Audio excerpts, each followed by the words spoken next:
Shalom Bracha les filles, j'espère que vous allez bien et ça me fait plaisir de vous retrouver.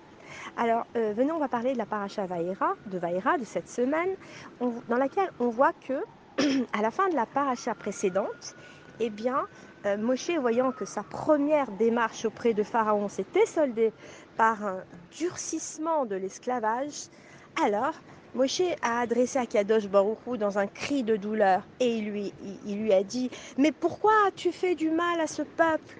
Pourquoi m'as-tu envoyé? Alors au début de notre sidra, Hachem se révèle à Moshe et il lui répond et il lui promet la délivrance par 4 verbes différents. D'abord, alors il lui promet de sortir les enfants d'Israël d'Égypte, et il lui promet de les sauver, de les délivrer et de les prendre comme son peuple sur le Har Sinaï pour les conduire sur la terre promise. Alors Moshe donc là, Moshe et Aaron, eh bien, se présentent à plusieurs reprises devant Pharaon et, et il lui dit: au nom de Dieu, libère mon peuple pour qu'il me serve dans le désert. Et à chaque fois, Pharaon refuse. On voit que le bâton d'Aaron se transforme en serpent. Les sorciers égyptiens font de même, mais le bâton d'Aaron avale les bâtons donc, des sorciers égyptiens. N'acceptant pas de laisser partir les Bnei Israël, Pharaon va provoquer la déchéance de son pays. Et on voit là que Dieu envoie en effet une série de plaies ravageuses sur l'Égypte. Alors, 7 d'entre elles sont évoquées donc dans notre paracha, Vaïra. L'eau se transforme en sang. Des armées de grenouilles vont envahir les terres. La vermine infeste les hommes et les animaux. Des bêtes sauvages vont envahir l'Égypte. La peste tue les animaux domestiques. Les ulcères touchent les Égyptiens. Et lors de la 7e plaie, qui est la grêle, le feu et l'eau vont s'unir pour former des grêlons qui, lorsqu'ils vont tomber, vont détruire et brûler les récoltes et les animaux. Et malgré toutes ces plaies, eh bien, rien n'y fait. Le cœur de Pharaon s'endurcit et il ne laisse pas partir les enfants d'Israël, comme Dieu l'avait annoncé à Moshe. Alors, venez, j'ai entendu 2 Hidushim très intéressants par rapport à cette 7e plaie, d'accord? La plaie de la grêle. En fait, on sait que l'Égypte avait atteint donc le 49e degré d'impureté. Et en fait, il fallait donc 7 macotes pour atténuer la force du mal en Égypte, et les 3 dernières donc, ont été envoyées à Pharaon, à lui tout seul, tant en fait, à lui tout seul, il avait une impureté encore plus importante. C'est-à-dire qu'à lui tout seul, ces 3 dernières plaies, il y a eu les 7 donc, et les 3 donc dernières plaies, eh bien, seront encore plus difficiles à supporter, tant Pharaon avait d'impureté.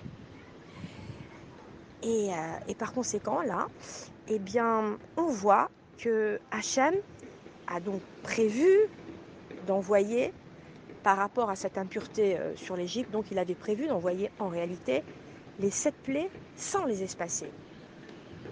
D'accord? Mais comme les Bnei Israël avaient travaillé leur midot, et là j'ai entendu donc un chidouche que je ne connaissais pas, comme quoi ils ont travaillé 3 midot qui sont le chesed. Ils se sont fait du bien envers les autres, ils ont eu aussi de la retenue pour ne pas faire honte ou vexer leurs frères, et ils ont eu de la miséricorde également.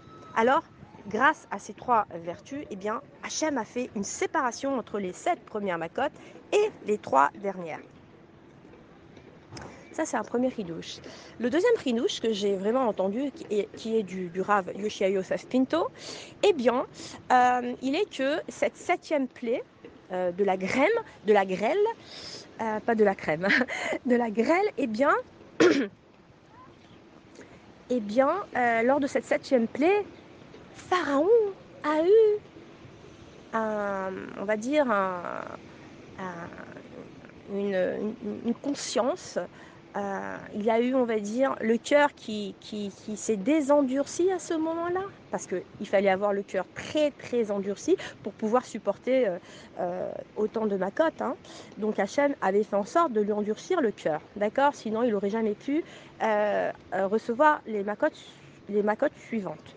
Donc ici, dans cette 7e macote, on voit que, eh bien, Paro dit Hachem est le maître du monde, Hachem est un sadique. Et alors on se pose la question, et le Rav Yosef Pinto explique, et il nous dit que, en fait, cette 7e plaie, va être les prémices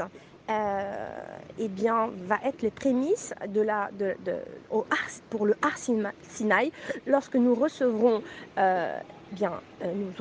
la Torah, et également lorsque pour le premier des commandements dans lequel les Béné Israël vont s'évanouir et mourir, et bien dans cette 7e plaie,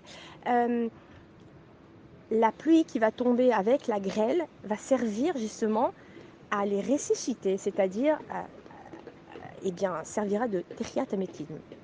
Donc, alors, je reviens et j'explique. Donc, on dit que, alors, la 7e plaie, au moment où la grêle est tombée, d'accord, Moshe a dit à Hachem, stop, c'est bon Hachem, arrête d'envoyer la grêle. Et donc la grêle qui tombait s'est arrêtée, les gros grelons sont restés entre le ciel et la terre, d'accord, avec de la pluie. Donc il y a eu des grelons qui sont restés suspendus, il y a eu la pluie qui s'est arrêtée de tomber également, et c'est exactement ce que je viens selon le Rav Yosef Pinto, ce que je viens de vous expliquer juste avant, eh bien, que lorsque les Juifs sont sortis avec Yehoshua bin Nun, comme leader pour les sortir pour rentrer en Israël, eh bien, lorsqu'il s'est attaqué aux 37 rois, ce qui s'est passé, c'est que ces grelons, eh bien, ont servi, les grelons suspendus dans le ciel ont servi, et ils sont tombés sur les fuyards. Et lorsque Yoshéaou a gagné, Yehoshua a eu des victoires et a remporté ses guerres, il y a eu des fuyards. Et donc ces grelons sont tombés sur les fuyards. Ça, c'est une chose. Et la deuxième chose, c'est que la pluie qui était restée donc suspendue, aussi, comme on vient de le dire, a servi. Elle a servi justement, à faire ressusciter les Béné Israël lorsqu'ils ont reçu le premier commandement qu'Hachem a envoyé sur l'Ar Sinaï, donc à Matan Torah, et la pluie, donc cette pluie est tombée et elle s'est appelée donc la rosée, qui servira pour Techiyat Hametim. Voilà, donc c'est ce qu'on appelle les prémices. Les prémices, c'est dans cette 7e plaie des grelons, on voit les prémices du don de la Torah et de Techiyat Hametim. Et c'est exceptionnel parce que c'est un chidouche pour moi que... Voilà, c'est pour cette raison que je vous en parle. Donc, je voulais vous faire, je voulais partager avec vous. J'espère que je me suis bien exprimée parce que je l'ai dit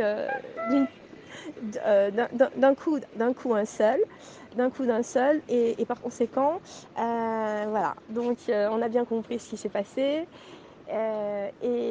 Sur ce, je vous souhaite de passer un excellent Shabbat, Menucha, dans le calme, dans la sérénité, dans la joie, autour de bons mets succulents et autour de l'étude, bien sûr. Shabbat Shalom les filles.